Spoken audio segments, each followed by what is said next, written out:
வணக்கம். நாளை பங்குனி உத்திர மிக விசேஷமான நாள். இதனால் விசேஷமான நாள் தான். என்ன யூடியூப் திறந்தா பங்குனி உத்திரம், தைப்பூசம், மாசில் மகாசிருத்தி, பிரதோஷம், கிருத்திகை, வளர்பட சஷ்டி, தேய்பட சஷ்டி, பஞ்சமி, வராகிக்கு என்னங்க எல்லாத்தையும் கும்பிட்றாங்க அப்படிங்கிறதெல்லாம் நிறையா நீங்கள் மனம் நமக்கு புரியுது. ஆனால் அந்த பங்குனி உத்திரம் நீங்கள் இது மாதிரி நினைக்கக்கூடாது.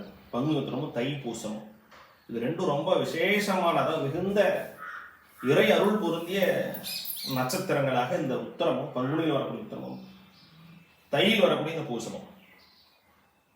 முருகப்பெருமான் சூரனை வதம் செய்வதற்கான அவதாரம் எடுத்தார். இதெல்லாம் தெரியும் உங்களுக்கு. திருசூர வதம் பண்ணார். சூரபத்மன், சிங்கமுகன், தாரகாசுரன் 3 பேர், அனந்தம்பிக்கை 3 பேர் இருந்தாங்க. அதில் தாரகாசுரனை வதம் செய்தது தன் வேலாயுதத்தில் முதல்ல ஒருத்தனை வதம் செய்கிறாரு.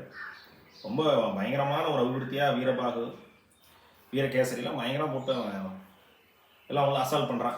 அதெல்லாம் மீறி முருகப்பெருமான் அவரை வதம் செய்து ஒரு மிகப்பெரிய விருத்தி கொடுத்த முருகனுக்கு முதலாக நம்ம குழந்தைலாம் முதல்ல அம்மா அப்பான்னு பேசும்போது ஹாப்பினஸ் வருது இல்லையா, அது போல் முருகப்பெருமான் தன் வேலாயுதத்தால் முதல் வெற்றியை கண்ட இந்த நட்சத்திரமாக இருக்கக்கூடியது இந்த பங்குனி உத்திரம். அப்படின்ற நாளில் முருகனை மனதார வழிபாடு செய்து உங்களுடைய வேண்டுதல்களில் மிகப்பெரிய ஏற்றத்தை வெற்றியும் காணும் அப்படின்னு கேட்டுக்கிறோம். நன்றி.